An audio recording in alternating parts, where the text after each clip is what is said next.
3i Atlas going to kill us? What's going on? It could do. No, I'm not too worried. I'm not too worried. Some people are freaking out right now. Who's freaking out about it? Like in the science community? You know what? It's amazing. It's kind of become like this viral thing. It's actually not so much the scientific community. Scientists are definitely interested in it as well.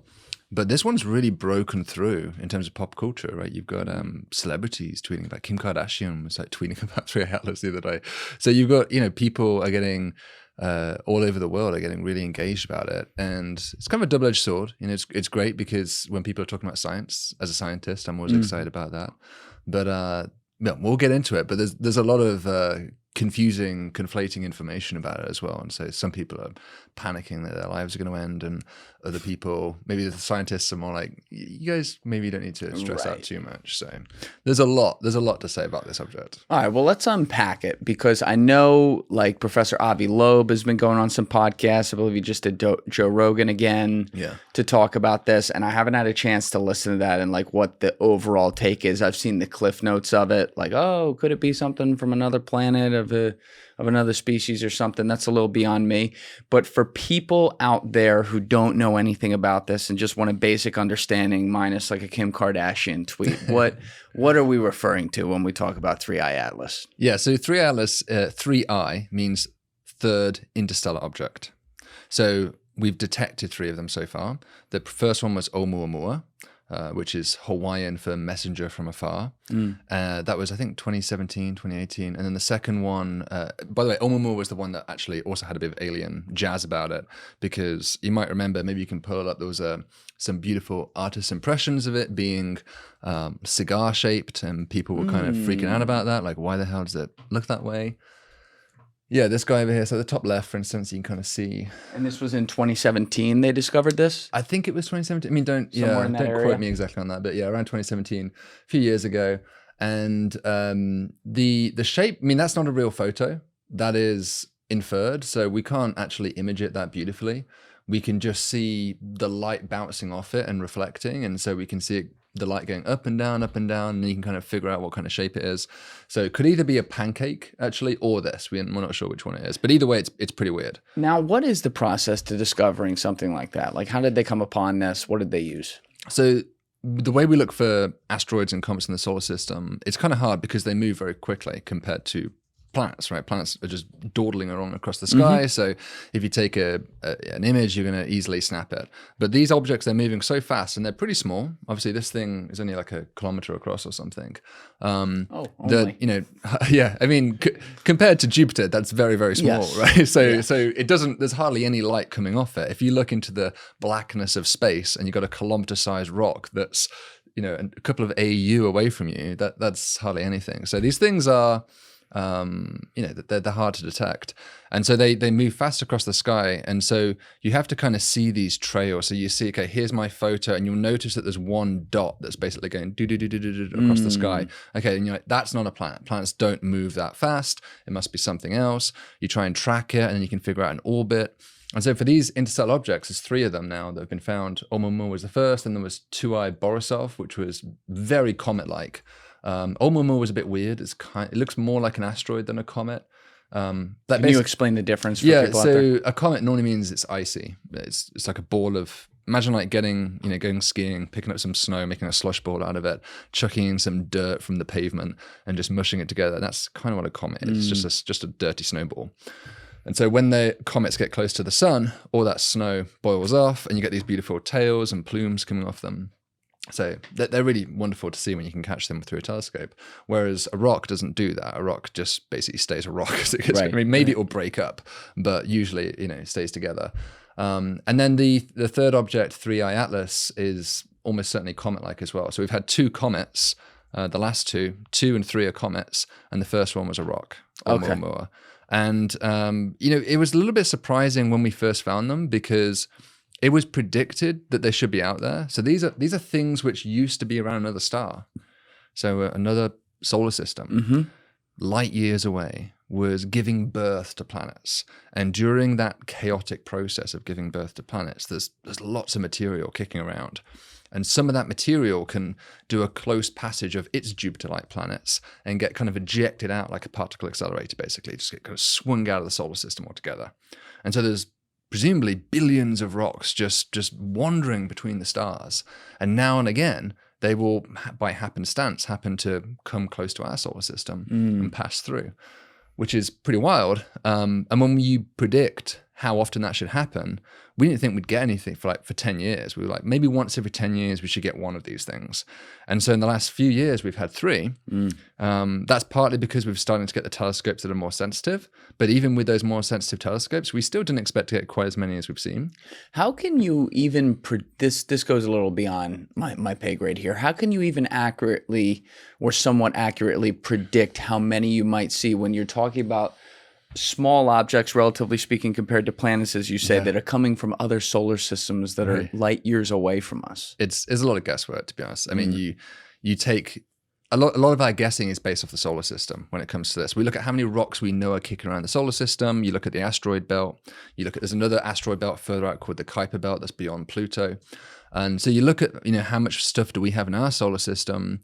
And then you sort of simulate the motion of the planets and you ask, how often would you expect something to get kicked out? So you kind of run this calculation and you end up with a number, and the number we're seeing is significantly higher than what we'd expect. Which is interesting, but I mean, maybe the solar system there's many things about the solar system that are kind of weird, right? We know that my main job is looking for exoplanets, planets outside the solar system. And we know for sure the solar system is not a typical solar system. There's many things about it which are odd. Yeah. So our home we know is odd. So why, in the same sense, why should it be that all the junk in our backyard would be typical of junk in other people's backyards, given the solar system has so many weird things about it already? So in that sense, it's not completely crazy. But there's a few anomalies in particular. Well, about Oumuamua as well, but especially 3A Atlas, that Avi Loeb has been saying on podcasts and his blog. He's been saying, here's a list of, I think he's got 10 anomalies now. I was going through it this morning, looking at all the anomalies he's got. Pull that up, see what he's got. Yeah, and so on these 10 anomalies, he's saying, each of these things is sufficiently, well, maybe not in isolation is strange, but when you take the whole list of them, he thinks there's a case that this could be an alien spacecraft that's passing through the solar system. How far away is it approximately right now? Where is it at the moment? It's basically behind the sun right now. Okay. Yeah, so that's kind of unfortunate.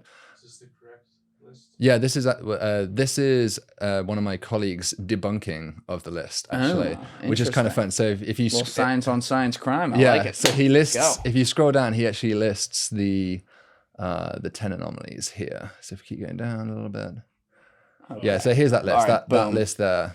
All right. So should I read some of these? Yeah, go ahead. All right. Let's start with number 1. Its retrograde trajectory is aligned to within 5 degrees with the ecliptic plane of the planets around the sun with a likelihood of 0.2%. Dr. Kipping, let's put that in English. let's translate that one. Yeah. So all the planets in the solar system basically orbit more or less in a disk, in a plane. So it's like a pizza pie, right? There's not stuff that's completely wonky coming out of the pizza pie. It's all in a flat pizza pie. And so if you have a random asteroid or comet come from outside the solar system, you wouldn't really expect it to happen to come in at the same angle as the plane of the planets themselves. So that's called the ecliptic. The ecliptic plane is the plane of the solar system planets. So that's a bit odd because as far as we can tell, each star is just completely randomly oriented in space. There's no particular preference in space. So that's a bit odd. However, I mean, my debunking of this a little bit would be, I'm not sure how much Avi's looked at this. I'd like to talk to him about it. But these surveys that we're doing to look for comets and asteroids, the survey was called Atlas. That's why the subject's called 3A Atlas. Right. So that the telescope survey was called Atlas. And they preferentially look in that plane because that's where most of the comets in our solar system live. So we tend to give much more attention to that region than we do the north and south poles, if you like, of the solar system. So the fact we detected an interstellar object in that direction is, in my book, very plausibly just a product of the fact we look there more often. So there's a selection bias, we'd say, like a winner's bias towards looking towards that region. So yeah, for me, and also the likelihood isn't super crazy at 0.2. I know it sounds maybe to some people like that's a super low probability, but by scientific standards, there's millions and millions of 1%, 0.1% anomalies. So to me, this isn't, that if that was the only thing, you definitely wouldn't be like, oh, it has to be aliens. Right, because, right. like, of course, something could randomly come at that angle. It's not like that has to be an alien spaceship to do that. Sure, natural stuff will also do that sometimes. But that's why he's got 9 more. That's what's going on. So we can keep going. All right, let's go. All right, so I'm rooting for the aliens, I'm just saying.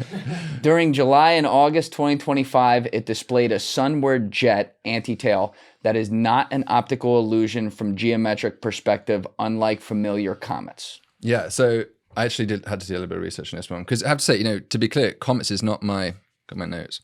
Oh, look at this. I've come What's with that, receipts. like a 2x4? Different kind of 2x4. This was all I had in my hotel room, so I was like, this is going to have to do for the notes today. Get this guy a fucking notebook. I know. So the thing with this one is there is precedent. So normally comets do have a tail. We all know that. If you've ever seen a picture of a comet, you normally have this beautiful long tails come off it, like Halley's Comet or something. Mm-hmm. Got these beautiful long tails. So this has got when we first started taking photos of it, it had a tail going in the opposite direction, right? So which is kind of weird. And so that was what Avi's pointing at. So he calls it the anti-tail because it's like it's pointing the wrong way. So what is this tail? Maybe it's worth sort of highlighting scientifically. So the tail, remember, this is a ball of ice. So as the object gets closer and closer towards the sun, it warms up, and that causes some of this ice to boil off, and that makes water vapor and carbon dioxide and carbon monoxide. All these gases come off, and that forms what we call a coma. So it's like a little atmosphere around the snowball as it warms up. And then just because the sun itself produces a wind, it's kind of like blasting it. It like putting a hairdryer in your long hair, it would blast it backwards, right? So that's why you get the tail. So the reason why there's an anti-tail is kind of curious, but it's not unprecedented. There are 2 other objects, at least I could find. C2014 was a comet that has an anti-tail, and there was another one called Kowutuk that has in 1970s has an anti-tail. So we've seen this before. It's not completely crazy to have an anti-tail, and it's possibly a product of the fact that if you're really far away from the sun, and actually when we've been taking these images, it is really far from the sun. It's beyond the orbit of Mars when we've been imaging this thing. And normally we don't look at comets until they're really close to the Earth. So it's obviously closer to the sun than we are, but... Yeah. So, it's beyond Mars. So when we were first on Mars is the next planet further out in the solar system. Oh, that's right. So it's a little bit beyond Mars, so further out. And we were imaging it really intensely because everyone was fascinated by this object. And we saw it has this kind of anti-tail, but we don't normally image comets that far out. It's kind of unusual to take photos of them that far out. It's just because this one's a pop star that everyone's kind of fascinated by it. Kim Kardashian. Yeah, exactly. So the solar wind at that distance is way less. So it's like putting your hairdryer down from mode 3 to mode 1/2, right? So there's hardly any breeze hitting your face anymore. So the fact is all this stuff evaporates off, but there's not much to push it anymore. And so it's not surprising that on the side facing the sun, there'd be more stuff because that's the side that's boiling, right? That's the side that's getting baked by the radiation of the sun. So therefore there would be more stuff there, and that kind of looks like the anti-tail. So it looks like it. It might not necessarily... Well, it kind of is, but it's just, it makes sense because that's the side that you're baking in the sun. So of course there'd be more stuff on that side than the opposite side. And it's only when you turn the hairdryer up, the solar wind up, that you start getting the beautiful tail at the back end. So I think we can explain that. I don't think you need to say, it's also kind of weird to say that's aliens because like why would an alien spaceship do that? There's no like, I don't understand why an alien would produce these kind of weird anti-tails. That's kind of strange. Right, because we don't have... You were showing me the imagery of, I forget what it was called, but the first one that they found in 2017, which you said could be like a pancake or a cigar. Or a cigar. Yeah. But that's a generated image from what we think it might look like versus what we have actually seen because it was impossible to photograph. So we're dealing with the same problem here to where we're looking at what we think it might look like with 3i Atlas versus what it actually is. It's even kind of, well, we can image this thing, but it's hidden because, so it has the 2 properties of a comet are that it has a coma, which is this atmosphere of crap coming off it, and then it has the tail, or an anti-tail in this case. It also has a tail now as well, so it has both of those things. So the actual, the comet itself, what we call the nucleus, the actual snowball, that's buried so deep inside these extra layers of stuff coming off it that we can't see it. So we have these nice photos. The Hubble Space Telescope's looked at it. James Webb Space Telescope's looked at it. There's many amateur photos of this object that have been taken. Amateur photos as well. Yeah, people. If you have a 14-inch telescope at home, it's fairly big, but you can buy those online. You could take some really nice images of this thing right now. It's more once it pops out behind the sun, a bit easier. So we've imaged it, but yeah, all of these blobs you can see, like on the top right, for instance, on the Wikipedia page there. I think that's taken by professionals. That one, I think, from ESO, European Southern Observatory. Yeah, is that enough to be able to tell? Like, this is where it's definitely beyond my pay grade. Like when you just see like kind of the blob and you can't get like a full texture to it or anything. Like, can you guys be like, okay, this is how we can identify comet versus rock and etc. Well, if it was a rock, it wouldn't have any of that.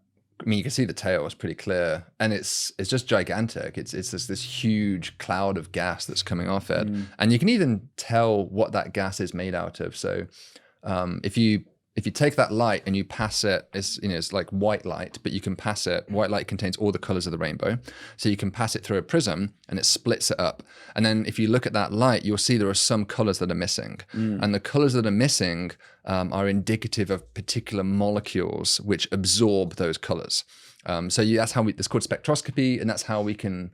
Yeah, it's on the Pink Floyd album. Yeah, so this is how you can figure out what stuff it's made out of. So we know that this object is made of water. It's made of carbon dioxide, or the gases coming off it, water, carbon dioxide, and carbon dioxide. And those are like what all comets do. So it looks, everything about it looks very, very comet-like in that sense. So I would say, yeah, maybe we can move on to other anomalies, but I don't think this one is particularly slam dunk. All right, number 3. Its nucleus is about 1 million times more massive than, how do you say that again? Oumuamua? Oumuamua. One Oumuamua. Right, yeah. And 1,000 times more massive than 2I Borisov, while moving faster than both altogether with a likelihood of less than 0.1%. Yeah, so the challenge here is the mass estimate itself. That's what obviously in this blog by my great colleague Jason Wright. People should really check out this blog if you're super interested.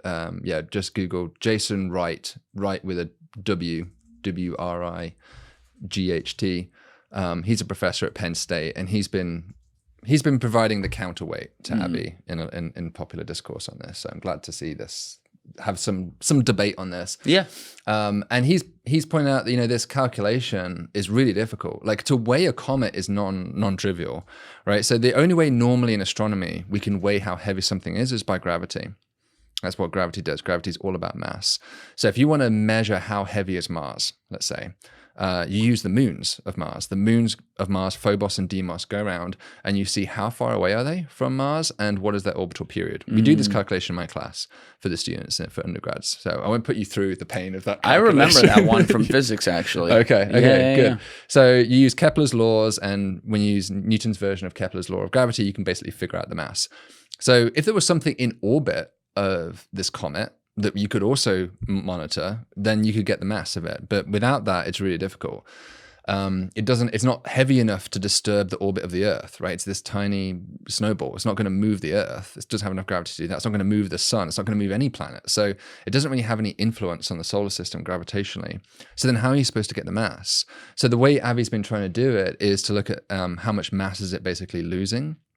So you can see all this gas coming off it, and you can try and figure out how much weight that would have given the amount of light it's absorbing, basically, these rainbow effects, these spectroscopy effects. And then from that, you can kind of try and back engineer what the mass, therefore, of the object must be. But it's a really tricky calculation. It requires a lot of detailed physics of thinking about the sublimation rate and the carbonyl interchange between these different molecules on the surface. So it's a really challenging calculation, and Avi's really just in a back of the envelope thing. So he's probably ballpark not 1 million miles away, but it's not how planetary scientists do this calculation. So Avi's not a planetary scientist. He's an astrophysicist, same as me. And so neither of us are really experts on that calculation. And you talk to the planetary scientist people and they're just rolling their eyes at this calculation. They're saying that's not the way we do it. It's completely wrong to do that calculation that way.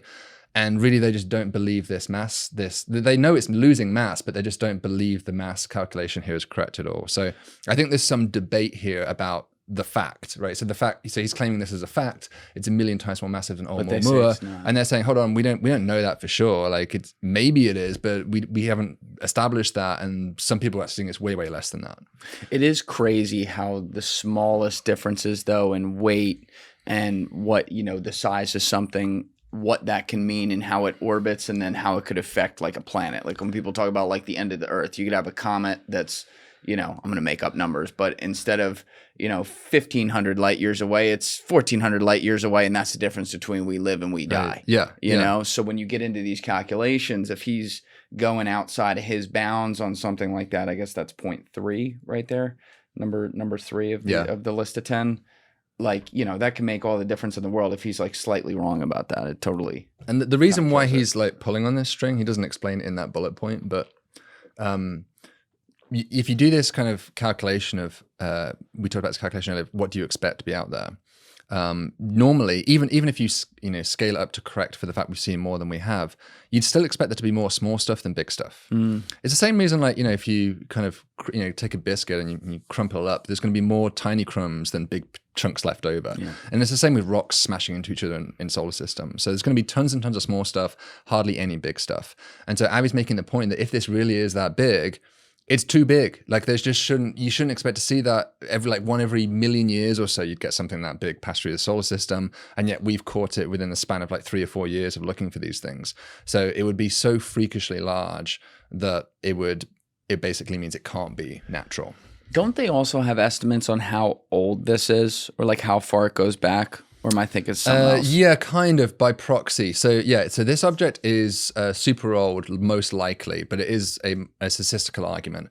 So the fact the other thing that's weird about this object is it moves really fast. So it's way faster than the other two. It's moving about 60 kilometers per second when it first entered the solar system, which is way faster than any of the planets or stuff we have in typically it's like 20 to 30 kilometers per second. So this is like a factor of 2 or 3 faster than typical stuff in the solar system. And we think that speed, very roughly, of these objects should correlate to their age. And the reason being that the older something is, the more time it's had to pass by other stars. So the galaxy's moving, right? The stars are jumbling around, moving from place to place. And this rock could have encountered not just one star, but 2 or 3 or 4, could have had many encounters, maybe not as close as it's had to the sun, but each encounter gives it like a little speed boost, like a gravity assist, basically. That's what we do for the spacecraft in the solar system. We do these slingshots around the planets to get more speed. So this thing could have picked up speed through its journey through the galaxy. And you'd think, therefore, its speed means it's old because it's moving so fast. So it's definitely a hand-wavy statistical argument.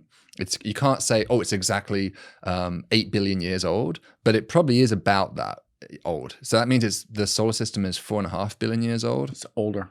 The galaxy is about 13 billion years old. The whole universe is about 14.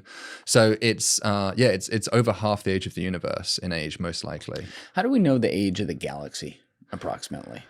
Yeah, that's a great question. We know the age of stars. Age in the galaxy itself is not really possible, but you can age all the stars that you have in the galaxy. And then since a galaxy really is just a bucket of stars, by proxy, that you can kind of use that to say how old the galaxy itself must be. But it's also a little bit of an ill-formed question to even ask how old a galaxy is, because it's constantly changing. So our galaxy is not the same galaxy that it was 5 billion years ago or 6 billion years ago. It has been eating other galaxies, and it continues to do so. There's 2 small satellite galaxies around us called the Magellan Clouds, which we're probably going to engulf at some point. There's the Andromeda Galaxy, which is the nearest major galaxy, and that's on a collision course with us. So I think it's about 5 billion years or so, these 2 galaxies will hit. And what happens when they hit? Yeah, so you might wonder, like, our stars going to like smash into each other and it's just going to go crazy. But the galaxy is extremely diffuse. So that, the typical distance between stars is just vast. So the probability of any 2 stars actually colliding is really small. There's actually a calculation, again, that undergraduates often do to sort of convince them of this, because you might think, no, surely something that's going to smash if you have 2 galaxies come. Right. But they basically just pass through each other. But the gravity tugs them back, so they kind of like go through each other, and then each time they oscillate back and forth, back and forth, back and forth, and eventually they just kind of become one new galaxy, and we call that Milkdromeda. Huh. Milky Way Andromeda. So we predict there will be a Milkdromeda one day. That'll feel like an earthquake here.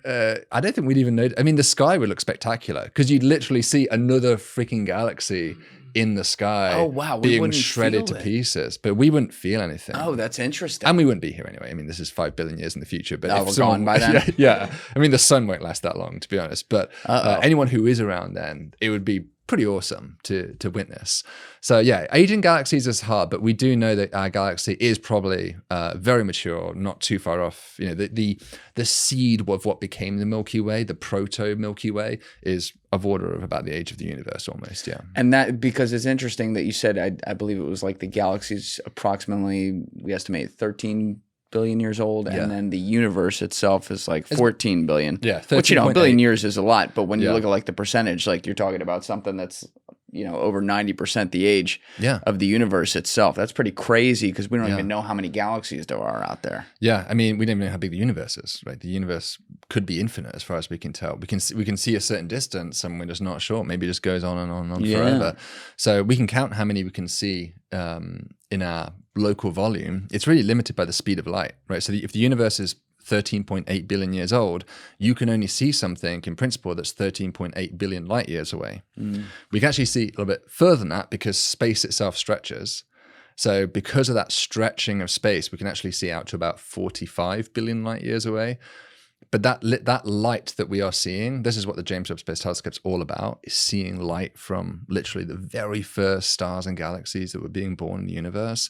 And those objects are, you know, it doesn't matter. You could build a telescope that's 1,000,000 times more powerful or larger than James Webb, and you can't see back past that point because that's limited by the speed of light itself. So it just could go on and on and on. So the James Webb telescope is fucking wild to me. What that can, the fact that human beings invented something like that can see, I mean, the images are insane that you look at. I mean, as an astronomer, that's when they came up with that, you got to be thinking to yourself, holy shit, right? It was such a gamble in so many senses as well. Like if it didn't work out, it really could have been very difficult for NASA to recover from it and for astrophysics to recover. The telescope is very complicated, right? It's I think it has over 200 parts that have to unfold when it went into orbit. And it's not orbiting the Earth. The Hubble Space Telescope orbits the Earth. So that's why astronauts have gone up there, I think, 4 times and fixed the damn thing. Every time something goes wrong, we can go up there, we can fix it, we can replace a part, we can upgrade it, we can refuel it, do all that stuff. This thing is so far away. It's about 4 times further away than the moon is. So no human has ever gone that far into space before. And I think people have concerns about whether, you know, a human being could even survive that journey and go out and come back. So there's no intention or plan or even there's nothing on board the spacecraft itself that even allows a human being to service it. There's no like panel you can open for astronauts to handily fix something. It's not designed to do that. So it's just set it and forget it, basically. Yeah. So you have to make sure you don't screw anything up, right? Because if any one of these 200 moving parts, when it unfolds, goes wrong, it's stuck. So yeah, maybe you could Google like James Webb unfolding. Or JWST unfolding, Yeah, I just look through the imagery it captures sometimes. And you can see like it was packed up like on that middle right panel. You can see like it were go down one, the second row, and then the right. This one? Yeah, so you kind of see this kind of sequence of images where the way it launched was like it was on the left there. It was kind of like folded right up. In fact, it came out like TARS a little bit. Yeah, exactly. Yeah. So it was like, it was designed to be like stuffed into the Ares rocket, which launched it. But it wants to get into this full unfolded size. So it had to do all of these complicated maneuvers, all these actuators had to push it open. And, you know, if any one of those steps went wrong, we just wouldn't have a telescope. And it was almost $10 billion. So this is why it's such a big risk for NASA, right? Because if it took NASA's budget is about $25 billion a year in total. I think it's been cut now under the new administration, but it's normally about $25 billion a year. But of course, only a fraction of that goes to building telescopes, like a tiny fraction. So the budget for telescope building each year is probably of order of like a couple of $100 million or something. So if you're going to build a $10 billion telescope, that means it's going to take you 20 years of like committing all of your resources to just this one. Yeah. And so astronomers like me and many astronomers were kind of pissed with James Webb a little bit because we had other ideas. We were like, hey, I want to build this telescope, or let's try this thing. And they were like, no, sorry, we've got no money for that. Everything's going to James Webb. And it was like that for like 20 years. So it was kind of annoying. So like, well, what if this thing doesn't work out? I mean, it's amazing, but it kind of like tied our hands. It's putting all of your eggs in one basket. Right. And if that basket breaks, you're in deep shit. Now, what were like some other ideas of other types of telescopes you would have wanted to develop that were different than Hubble, obviously, I assume? Yeah, there's lots of ideas of like doing smaller telescopes, looking in different wavelengths. So when there was a recent call for like big ideas for new telescopes, and there was 3 or 4 ideas that were proposed. One was to actually take photos of planets, called the Habitable Worlds Observatory. So that would be fantastic because James Webb, it can take photos of planets, but only really big planets and planets which are like basically forming. So when a planet is first forming, it's really bright. It's very hot. It's like a lava world almost. And so there's all this heat coming off it. And so James Webb can detect those. But if it was the Earth around the sun, and it's a mature system like we are, it can't see those. That's impossible. So you need one of these more sophisticated telescopes specially designed to do that. So that was one idea. Another one was to look in totally different wavelengths of light, like X-rays. So build an X-ray super telescope. We've had small X-ray telescopes and they've been amazing. But if you build a big X-ray telescope, you can see stuff like black holes merging. You can see the center of galaxies. You can see these active galactic nuclei where all this stuff's flying into black holes. You can see quasars. So X-rays let you see like the most extreme stuff happening in the universe, like all like the high energy, extreme need for speed type stuff.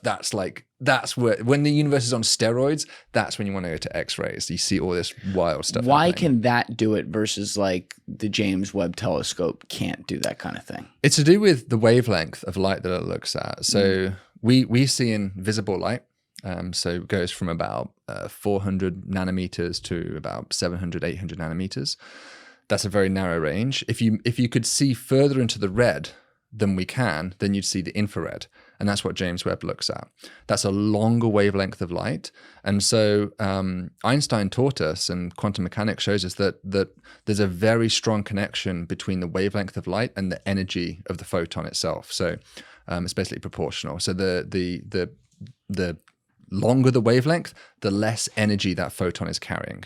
And so that means that the source that created that photon was a low energy event, right? So it was a warm planet. It was the surface of a star. Comparatively, we consider those kind of low energy environments. Yeah. Whereas if you go towards the left and you go towards shorter wavelengths, you go towards the ultraviolet. That's what obviously gives you a suntan. If you go even more extreme, you get into X-rays. That's obviously so energetic it passes mostly through your body, those rays. And so those photons carry a huge amount of energy. And so the only way to make such an energetic photon is that it has to be like 2 stars collided, or like something's falling into a black hole, or that's a black why hole you were being saying born. when black holes collide, I can see that. Yeah, you get all this wild high energy astrophysics happening. So X-rays are a probe to that most extreme end of the universe. So it depends what your interests are. I mean, those folks had a really good case, but obviously they can't do anything to do with planets, nothing to do with life. That's got nothing to do with life or aliens or anything like that. That's just to do with understanding the universe better. Whereas James Webb actually wasn't really interested in planets either. Its goal, the reason why it went to the infrared, is because it wanted to look at the very first galaxies forming in the universe. So a galaxy normally produces light in the visible, like we see. That's why we can see stars. But because the universe is stretching and expanding, if an object is really, really far away, billions and billions of light years, that light gets stretched out by the expansion of space itself. And so that light that used to be blue light becomes red light and then infrared light. And so the only telescope that could see the first stars in the universe would necessarily have to be an infrared telescope. So that's why James Webb was built. That was really its goal, was to see the very first stuff happening. What happens? I'm a little fixated on the black hole thing, because one of the amazing things about the movie Interstellar is that when we later actually got to look at that came out in 2014, when we got to look at a black hole in 2019, 5 years later, it looked frighteningly similar to what Christopher Nolan had created, which is just kind of crazy how that worked out. But like when you say 2 black holes are like going to collide together, what does that even mean? Like, what does that look like? So all stars evolve. as they get older, they change, and the sun will not evolve into a black hole. It's not big enough to fall into a black hole, but the biggest stars will. And a lot of stars are in binary star systems. Wait, the sun's not big enough to fall into a black hole? To become a black hole. It won't fall into itself. I was going to say, I saw Matthew McConaughey fall in one of the last fall in the sun. Right, so you could push the sun into a black hole, but if you leave the sun alone, it will not become a black hole. So I'm bigger than the sun. Good impression. I worked on that one. Yeah, we don't think that's going to happen to the sun, but some of the biggest stars will do that, and lots of the big stars actually live in pairs. They're kind of, our sun's pretty lonely, but a lot of stars are binary or even trinary, so they mess around. They're not monogamous. That's right. They're polyamorous. Yeah, exactly. Polyamorous stars. They have their swinger parties out there. That's right. And as they evolve and get older, these stars eventually slowly kind of spiral in towards each other, and there's various ways that can happen. There's lots of people studying exactly different mechanisms that can happen, but generally we expect this to happen. So as they get closer and closer and closer, these binaries will merge eventually. And when that happens, we get these like ripples through space-time. So it's not really light. There is some light effect as well, but primarily the main effect you see or hear is a ripple in space-time itself. And so that's what these gravitational wave detectors like LIGO have been so successful at. So we've detected something like a few hundred merging black holes by hearing them merge together. And what's really wild, we have a new faculty member. We can hear it? I mean, it is basically a sound wave propagating through space-time. You just hear like, black hole just got sucked up. Yeah. I mean, it is actually technically possible because it shifts space, it bends space, and that's what a sound wave kind of does. It compresses air. So it causes a compression wave. So it is possible that you could, if you were near one of these events, you could actually hear it with your own ears, which is really crazy. Nuts. Even in the vacuum of space. So they say in space you can't hear anything, but if you're near a merging black hole, certain configurations, you would actually be able to hear those frequencies. I think my colleague Jan 11 told me that, and I was like, that is wild. I love that. Oh my God. So it is literally like hearing the universe, these effects. So it's a completely different way. I mean, for 400 years of astronomy, we've just been using light, X-rays, photons, it's all light. Whereas this is like radically different. This is like ripples that you're feeling in space itself. So that's been pretty mind-boggling, and what's really crazy is that if we keep doing this, if we build even bigger versions of these detectors, these telescopes, they're kind of like a telescope, these gravitational wave detectors, they can be in principle so sensitive that we could detect every black hole merging in the entire universe.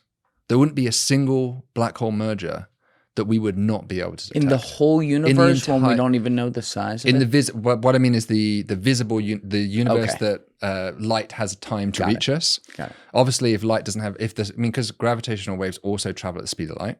So they travel the same speed the speed of light does. So obviously, if it's beyond what we call the particle horizon, it's beyond the observable universe. Obviously, nothing can travel faster than the speed of light, so we're not going to see it or hear it. But anything within the observable universe, there could be a black hole merging right at the very boundary, and we could, in principle, build detectors with the next generation of observatories that would be able to catch every single damn one of the things. Hey guys, if you haven't already subscribed, please hit that subscribe button. It's a huge, huge help. Thank you. What's the relation of time there, though? And here's what I mean by that. 100 years passes here on Earth, but if something exists fucking 12 million light years away or something, is the same, this is getting to kind of the interstellar plot too, is the same amount of time 1 second there. Like if we're detecting something with black holes, like you were just talking about, that's happening way over here, and it takes 200 years to develop here on Earth, is it really just taking a totally different form of time, longer or shorter, to actually develop out there? And how do we know that? Yeah, I mean, it depends where you put your clock. So we've got one clock here on the Earth, but where's this other clock you're putting? Exactly. Is it, because you say like put it in the system, but if you put it, the closer and closer you put it to the horizon of the black hole, the slower that clock will tick. And eventually, as it's on the event horizon itself, it will stop ticking. So if you watch someone fall into the black hole, like say I was falling backwards into the black hole and you were watching from the spaceship above, going, have a good time, watching Matthew McConaughey fall down, he would actually seem to slow more and more and more as he got closer and closer And from his perspective, that's not happening. In his perspective, he just falls straight through. But from our perspective, watching him fall, he would seem to slow down more and more and more. And he'd also get redder and redder and redder, because the wavelengths of light now have to, it's kind of like a gravitational, well, it is literally a gravitational well. It's like a hill. And so the light now has to climb out of that hill. And as it climbs out the hill, it's like it's losing potential energy. And so it shifts. It's called a gravitational redshift. It shifts from, let's say it was blue light coming off his helmet, it shifts towards the red by that same effect we talk about with the expanding universe. Yeah. So he would look redder and redder and redder, and fainter and fainter and fainter. And eventually he would almost go invisible, be far redder than our eyes can see, and completely freeze on the surface. So you would never actually witness him past the event horizon until literally the end of the universe itself. He'd be stuck there from our perspective. But it's not what happened. But from his, I mean, we don't really know what happens inside the event horizon from his perspective. That's where physics kind of breaks a little bit. That's crazy though, that like you're telling me I could physically like take a clock that's moving, and that clock itself, when I'm getting close to this hole, it slows down to like a stop. Yeah. It sounds like a DMT trip. Yeah, right. It doesn't even sound real. Like, so the clock knows, trip. Like, oh, he's near a black hole. Stop ticking. Yeah. There are so many questions about, I mean, we know pretty well what we'd expect to happen from our perspective. And the mystery I always think about is, what does Matthew McConaughey experience? Like, what does he see from his perspective? And, if I was given the choice, like, let's say you've lived your life, you're 75, 80 years old, and you're like, okay, I've only got a year or two left to go. I'd be quite tempted to throw myself into a black hole given the option, just to like see, because it's like a one-way trip. You can never tell anyone what you see. Once you go through that event horizon, there's no way you can ever send information back out. So what you know is for you and for you alone, and you would be the only human being, the only individual who would ever actually know what happens inside a black hole. Now, what if our bodies here are just containers of the soul, which, some religions posit. Yeah. And when you die physically, your spirit actually, it turns out, we figured out after death, passes through something like a black hole to some other side or some other dimension or something like that. Perhaps you might, and I'm totally like riffing right here, but perhaps maybe you would experience something similar to what the actual, like, oh, I'm 75, I got a year or two left, let me just fucking send it and fall into a black hole. I've heard wilder ideas for what happens in the afterlife. I'll put it that way. Yeah. I mean, it's, they're kind of the, there's something about black holes that are like a cheat code to reality itself. They are a break in the rules of the universe itself, where, there's these holes that punch through space and time. And all of our questions about, one of the grand goals of physics is to try to unify quantum physics, which is a theory of the very small, with general relativity, the theory of the very large. And at black holes, those two worlds meet. And it's pretty much the only object we know of where both of those physical effects manifest in meaningful ways. So, there's this paradox with black holes called the information paradox, which is like, what happens to stuff that falls in? Quantum theory says that you can't delete information. So I'm sort of paraphrasing it a little bit, but essentially it's like every process is reversible. You could like take an egg and you could smash it into a million pieces and crack it on the table. But in principle, we could, if we wanted to, like put everything back together and make the egg again, you could undo it. Every process should be time reversible in quantum physics. But with a black hole, it's not time reversible. When something falls through that event horizon, like we said, that's it. It can't come back out. So there's another way of saying that is that you've lost information. The universe has like erased, it's deleted information that the universe once had. Unless it was a textbook with, a biography in it or something. All those words, all that information is gone forever. And quantum physics just can't handle that. And so a lot of physicists are thinking really hard. This is why it's a paradox. It doesn't make any sense. There must be a way for that information to somehow get back out. And one of the ideas that seems connected is that Stephen Hawking had this brilliant insight of something called Hawking radiation. We now call it, he didn't call it that. We call it Hawking radiation. You're a bit of a jerk if you call something after yourself. Right. Yeah, you got to wait till you Kipping die. radiation. Yeah. But yeah, he got called this afterwards. But he basically showed through, some quantum arguments that you should expect black holes to evaporate over time. to evaporate. They don't last forever either. So the kind of the cartoon way to understand this is to imagine that a pair of particles pops up into existence, which happens all the time. Even in this room right now, in empty space, there's constant virtual pairs of particles popping up, and antimatter and matter pop up and immediately annihilate each other so fast that we don't even really have time to see it. And quantum physics says that happens all the time. It's very well understood and observable. So this should happen on the event horizon of a black hole. So you've got this boundary. Everything on this side falls in, everything on the other side can escape, in principle.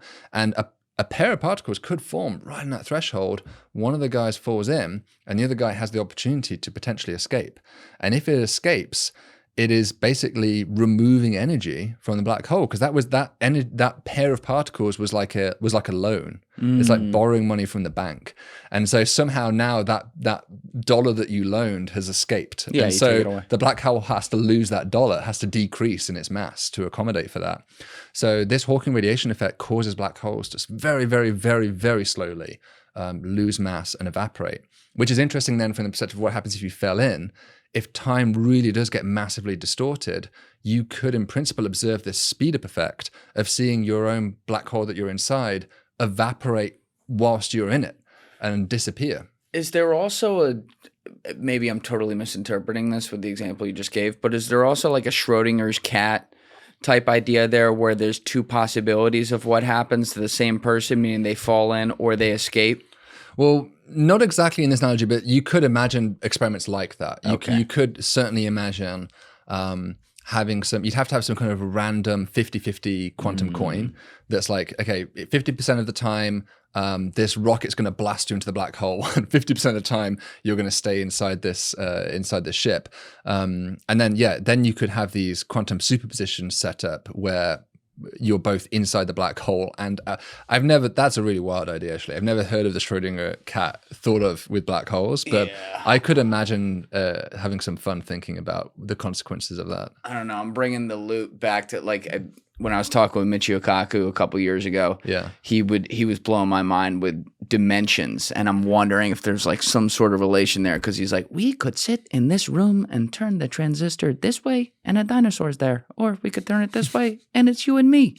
And I'm like, fuck, so that means there's like trillions, gazillions, billions of possibilities that happen. So maybe if you look at a black hole, you would also have all those possibilities with the same person. And now it gets into like, well, are black holes the key to time travel? It gets really weird. It gets way beyond me. Yeah, I mean, there's a lot of disagreement about how to even interpret what quantum mechanics is really telling us with these kind of experiments like Schrodinger's cat. So to recap, Schrodinger's cat is that you have a cat in a box, and it's a closed box that no one can see inside of, and there's some like poison or something inside, and there's a random particle that's going to decay, and there's a 50-50 chance it will decay in, let's say, the next hour.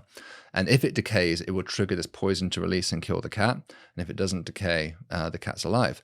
So in quantum mechanics, we would say that particle that causes the decay, until we observe it, it truly isn't a superposition of both decayed and not decayed. And it doesn't collapse into one particular case until you actually, start observing it.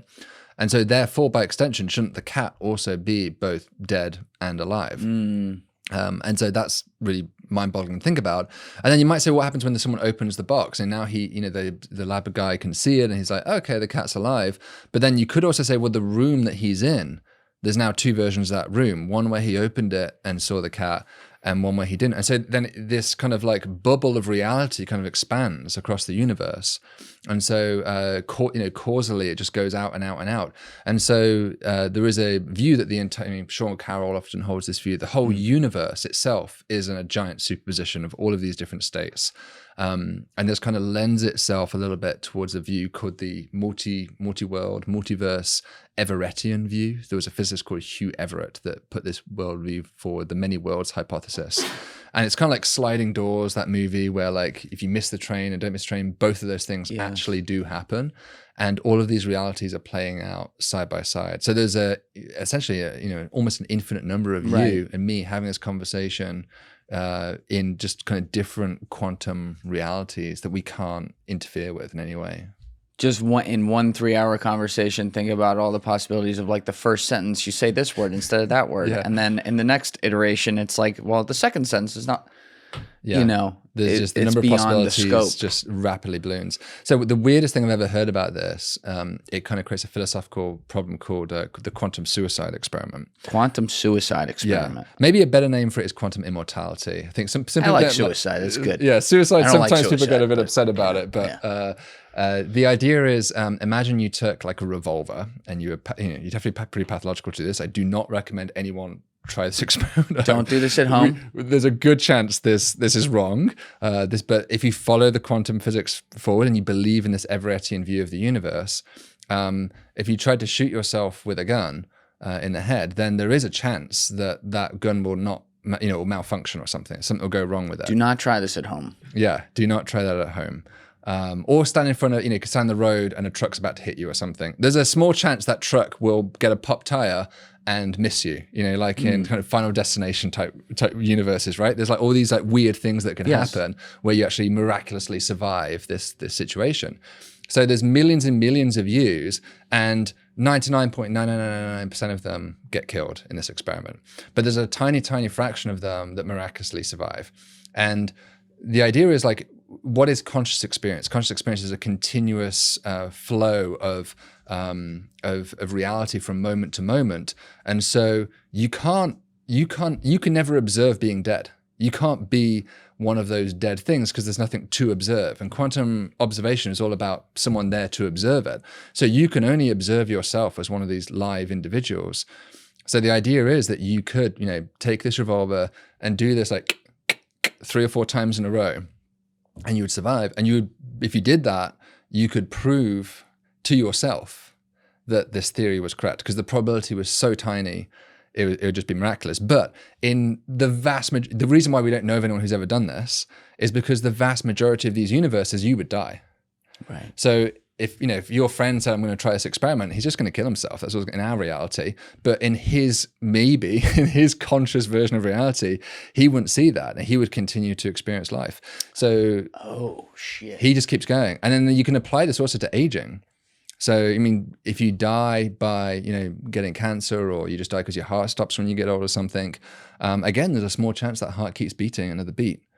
And so you have this quantum immortality possibility where it's impossible for you to die, but you can get sick and you can get injured. And so you can become this really decrepit, bedridden, tortured experience where it's impossible to die? You can't die in this quantum immortality. So if I blew my brains out, I still would live. The gun wouldn't go off. Yeah. Oh, it just wouldn't even go off. The gun would go off, or you would like blast a piece of your skull off, but somehow you'd still be conscious or survive the experiment. If I got to run off a cliff, I'd just float. Well, you'd slip before you got there or something. Like something would always stop you from doing these things. Yeah. Or like I don't know, like an eagle would nudge you into the cliff face or something. Like every time something weird would happen, that seems incredibly unlikely. But like in Deadpool, there's that character Lucky who just keeps getting away with all these crazy things. So the quantum immortality, it was come up by Max Tegmark, and a lot of people say like this is so crazy. It kind of proves, it's so ridiculous, it kind of proves there must be something wrong with this view of quantum mechanics. It can't be right, because it just seems stupid that everyone could like keep surviving forever. But the Everettian view is actually the most popular view, I'd say, or one of the most popular interpretations of quantum mechanics there is. Because when did he come up with it? I think it was like the 1950s or 60s. Okay. So he actually believed, rumor is Everett believed he would never die. Yeah.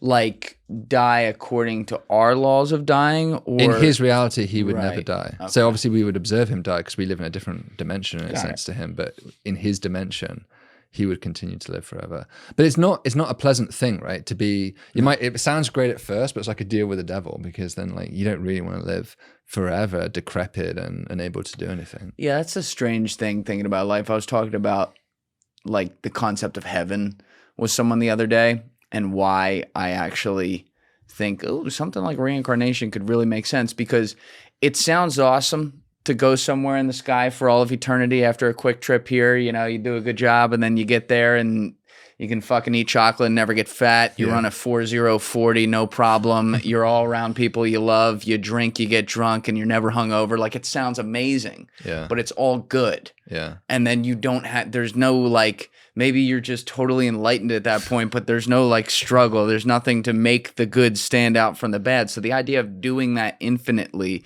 is crazy. Similarly, the concept of like living life and knowing I'm never going to die would take away the whole kind of meaning and purpose of like the clock of life here and what you're supposed to try to accomplish while you have whatever time you have. So in some ways it goes against our, you know, little pea-brained ideas in humanity to even understand or be able to appreciate something like that, like not dying, because it takes away from the whole meaning of us living in the first place. Yeah, I mean, I'm a huge Tolkien nerd. So J.R. Tolkien, who wrote Lord of the Rings, and you know, the elves don't die in that world, right? They just live forever, and it's pretty strange to like compare the way the characters behave in those stories. The elves are just sad like all the time because they just want the world to be the same, and they hate things changing.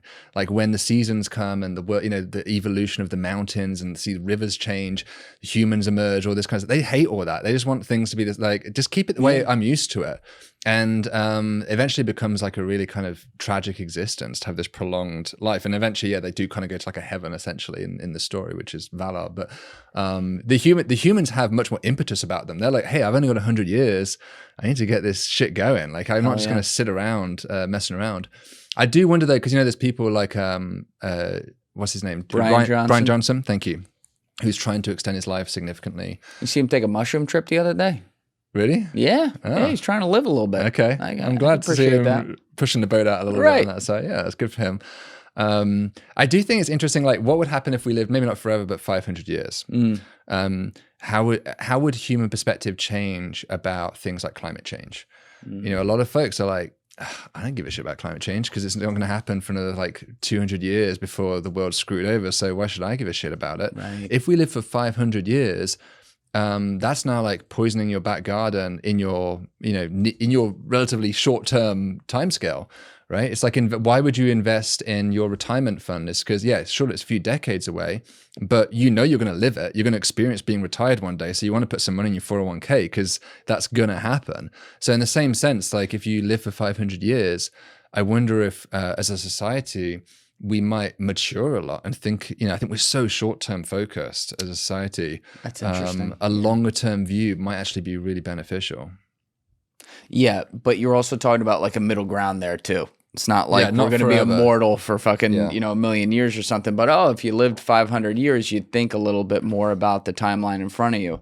And I agree, because it's like, especially in America, we think about tomorrow or like today. You look at other cultures around the world, some of them, you know, they think 300 years out or something like that. Obviously, it's more rare these days, but it's like when you're talking about something with the climate and like the health of the planet just in general and like our place in this universe, like that is a human issue. It's everyone around should care. But then you have all these borders and stories basically of countries that are all different and have different opinions and different cultures and different people. So you can't get everyone to agree on something. Yeah. It's like, do you think we can have something? Maybe it's not that, but is there even would it take something like people knowing that fucking aliens exist or something for human beings to suddenly have a moment where we come together and go, oh, wow, we should all care about that because that affects all of us equally, you know? Yeah.